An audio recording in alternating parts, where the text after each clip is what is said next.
do a dirty tricks and yeah, we shot a figure. The lady said she want a Birkin bag. I told her not from me, little baby, you can get a book bag. Soon as I told her that she went.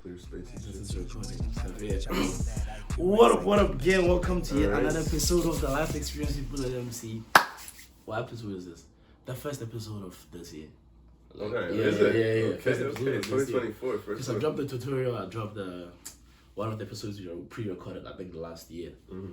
But yeah, this one is the official one for this year, first one. That's it, man. I'm hanging with Ben. I don't need to call you Ben or Madani. Which one do you prefer? Whatever you're comfortable with, bro. Whatever you're comfortable with. Cool, safe. So, what about, bro? Come on, love. Yeah, this nigga right here. I know he's light skinned, but he's a nigga. So, producer, music, songwriter, like he's like iconic. And this man went from, I don't know him, to max. Like his numbers went from 0 to like 10K. I don't know how he did it, but shout out to him and welcome to my podcast, bro. Welcome to I'm in your space, but welcome to my world. Yeah, we're in my house and shit. It's my couch and shit, but I appreciate the welcome. It's a lovely introduction. Yeah, and we do our best, and yeah, man, just do my thing. Yeah, so sure. Let's go to scratch. Before you became a producer and stuff. All right, from scratch. Who are you? Like, where are you from? Because I just knew you. We just met at the club. Mm-hmm. Yeah, like, we never really met.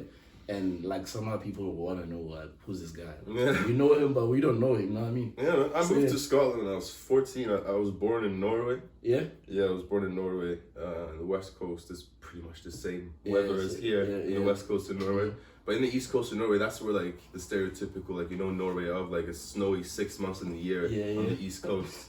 And I lived there for like 7-ish years as well. But I came in when I was 14, went to high school in Brechin. Mm-hmm. I always loved music since I was like, a child. My dad literally bred me to be a musician. Like when I was in the womb, he would play music for me. That's what he said. Yeah, like when I was a toddler, he made sure to give me rhythm by having me on his feet and dancing with me and shit. Like he had instruments all over the house, and he never bought me toys, so I would be bored. So you just I would only play with instruments. Oh my god, that's a cool dad right there. Yeah, so like I was literally. He had a plan. He had a plan. You know what I'm saying? So it's like I never used that until I entered puberty. I bought a guitar, and then I started using that natural ability and stuff. So you play guitar? Yeah, man. I did guitar covers on YouTube. They're still up. Yeah. They're still up on YouTube. There's a bunch of guitar covers. It's like rock and heavy metal and shit. I mean? I did that for a few years. Real. I mean? I was like 16, 17. Then I joined a band. Yeah. I did that while I was in uni because I left in 5th year in school. Why? School wasn't for me, man. Do you know what I mean? It was not for me. I did not enjoy school. I didn't think I was going to use anything like, you know what I mean? I do like science, and I'm thinking of going back to university to do science now, but at the time I was like, nah, I'm good. So I left and I did audio engineering up in Perth and shit like that. And I stopped doing heavy metal at like 19, and I started rapping. You came around? Yeah, I have no idea why. I think I just got bored or something. Yeah, I just started rapping and started making beats at the same time. Started posting beats like every single day to YouTube. For like 3 years straight. How many subscribers do you have now? 1,500, but that stopped. That stopped like after 3 years of me doing it every day. I just stopped posting to YouTube, and I got 1,500. Why they stole the beats? Someone used the beats.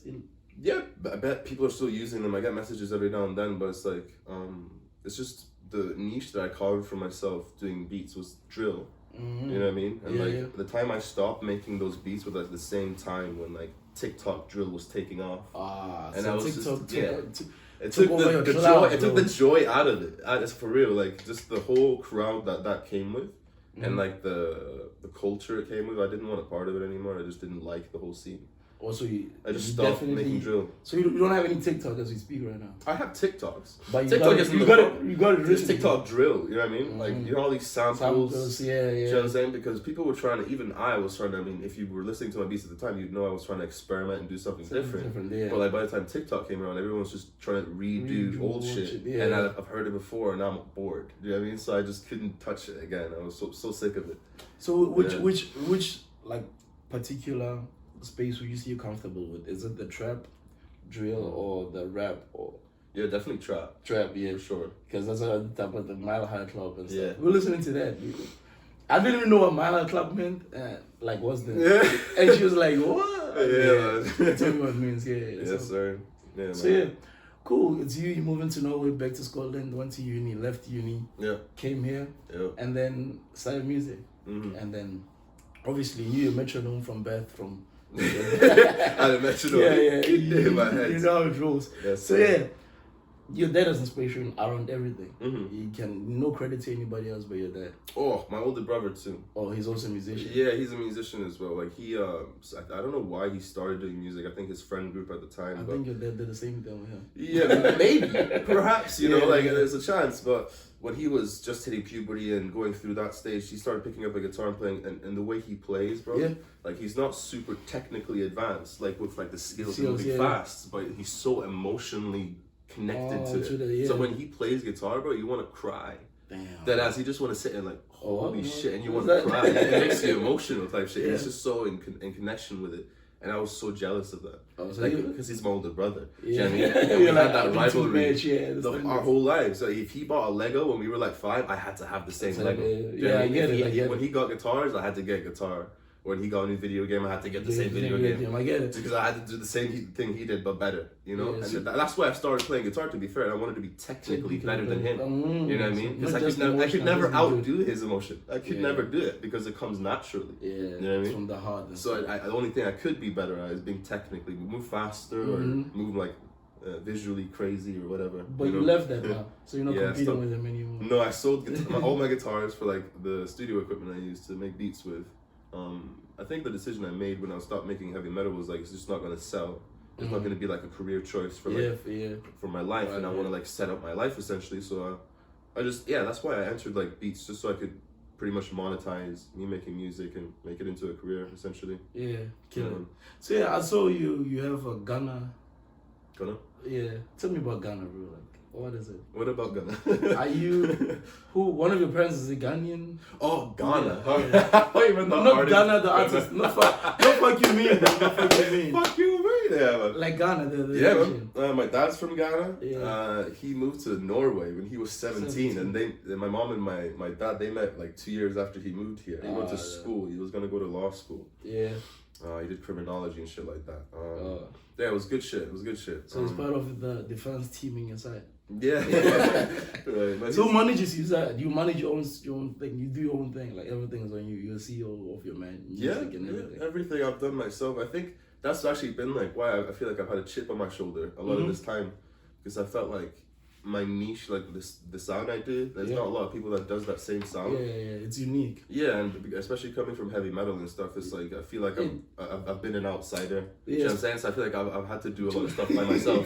Speaking of which, are you ever gonna collaborate with your brother on like a song or something? Oh, that'd be amazing, man. I'm waiting for samples, bro. I've already asked them for some guitar samples and shit. Because I think that would be nice. Though. That'd be amazing, Send bro. me one beat from him, man. Maybe I'll put some emotional words. For in sure, bro. It'd be it. sick. Also rap, you know what I mean? Yeah. Yeah. Okay, you That's a know, good wait. shout. Yeah, so collaborations. Mm-hmm. You KMG, you Crypto, you Prince. Mm-hmm. How do you meet the guys? Oh, I met Princey Boy in Perth College. Man, I said I went to audio engineering in Yeah, Perth. yeah. So he was doing the same. Almost Yeah, the same because thing. I saw Prince. Prince was like the boy. Oh, You know what the I'm saying? boy, yeah, He in was the college, guy. You know what I'm yeah, saying? yeah. Because when I just started at Perth College, like I remember seeing a picture of Princey Boy Damn. on the wall. I think it was He was just like a president or he something. was the president. Yeah. Because I was just away from my interview and I seen a picture of Princey Boy on the wall. I was like, like he looks like he's got name. I told myself that in my head because like you can tell times like you can tell when someone's West African in the very least, right? So I was like, I feel like he's Ghanaian anyway, so I feel like I want to meet him, knowing that he's been making music before, right? Yeah. So I was like, I think I introduced myself to him a couple of months into me having been there. We met at the fucking the cafeteria, the Link building. Yeah, we just linked up there, and ever since, bro, we've been making music together. Yeah, that's right. New vs. Me remix. Is that the only collaboration you guys had? We had what's it called? Eeny Meeny. Any meaning? 5-6 years ago now. That's I our don't. This first- I don't know. Yeah, don't but I know. removed that one. Why, bro? I You removed feel like all it's of my trash? old music. Yeah, it's not just that I feel it's trash. It's that I feel like I can do way better, and I don't want to really be associated with that. Good question. Yeah. Here comes. It gives me to the next question. So when you like, let's say 5 years from now, 10 years from now, are you gonna remove your music because you think you can do better? No, but it's just you know, I think the reason I think that way, right? It's because I started this like hip hop career doing rap when I was 19. So the first thing I did was rap. So I feel like I grew a lot even in just that album. In that album, I grew a lot because like there's 3 different genres in there. There's Afrobeats, there's trap, there's like some slower shit. So it's like there's a whole bunch of different genres. So I don't really have a direction. There's no niche. Yeah. There's no like, you know what I'm saying? There's no marketing plan. Yeah. So I was like, everything is way better today. Like there's no reason for me to still associate myself with something that's so lackluster. So I was like, everyone that knows me for it, cool. But I don't want new customers to see it.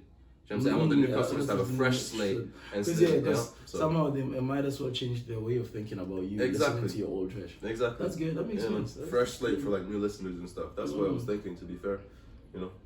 So who do you like really wanna collaborate with? Like I'm talking internationally. I'm talking big like artists. Yeah. I would love to work with Playboy Cardi, Destroy Lonely, Ken Yeah, Carson, bro. uh-huh. Any of the Opium Boys would be fucking sick. Yeah. You do the same thing. Yeah, any of because I love that opium niche, that genre. That I've been trying to sort of line myself up with that because there's a whole blossoming genre at this time. It's like emo rap, sort of dark futuristic cyber trap. It's a whole genre now, a subgenre rather. Do you know what I'm saying? Mm-hmm. So I'm trying to use what they've done and make my own thing. And like a lot of other artists are doing today.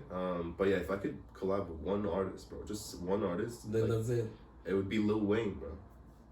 Bro, he's iconic, bro. Yeah, he's fucking iconic, bro. He's the first fucking artist that I got hooked on. You know what I mean? Bro, Lil Wayne is everything, bro.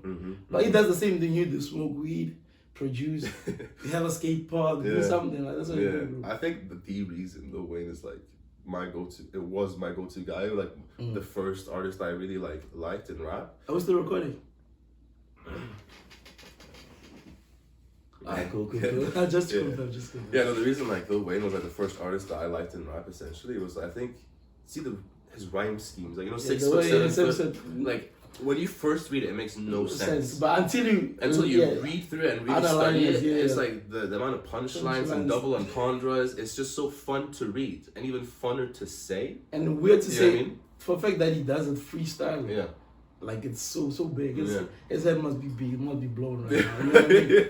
So I take a lot of inspiration from that in my writing. I try to keep it so simple. And I like the fact that he loves putting people on.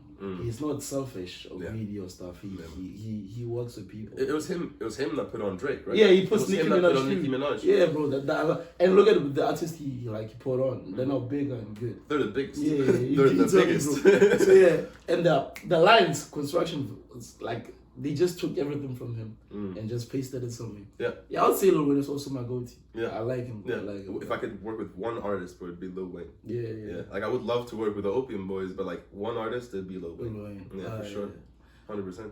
So now you move from. Okay, we move from. That's you, working with Lil Wayne. Who do you want to work with, like Scotland-wise? Because you've worked with most of the boys. Yeah. You know what? Like I've been thinking about that. It's like. I don't think there's a lot of artists like me here in Scotland. You know what I mean? Unique, yeah. So I don't know of anyone right now that I'm like dying to work with. Yeah. Do you know what I'm saying? That aren't already like. I mean, Dave would be sick to work with, but like the sounds are clashing. Yeah. Do you know what I'm saying? The same. So it's like if you imagine my sound and Dave's sound, I can't really imagine a song together. You know what I mean? Yeah. It would be a really weird song. Yeah, exactly. It'd be weird. So it's like I can't really imagine working with anyone in the UK that's already big. Lancey Foe, what am I saying? Yeah. Lancey Foe, actually. I don't know him. He'd be sick. Yeah.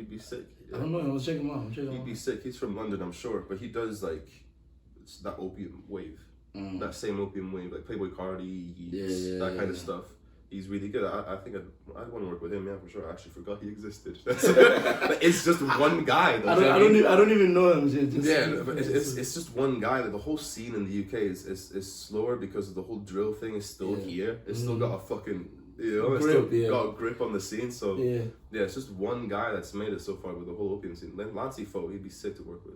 Do you think you blew up because of the unique genre that you do, or is it because of something else, your humility, or? I think it's a mixture, because like these days it's like, why did Pop Smoke blow up? It's because like he literally made a sound, or he was the first one to do that sound and make it big, right? Yeah. And so when he blew up, everyone was saying Pop Smoke type beats. You know what I mean? Yeah. So he's making a sound or a Yeet type beat.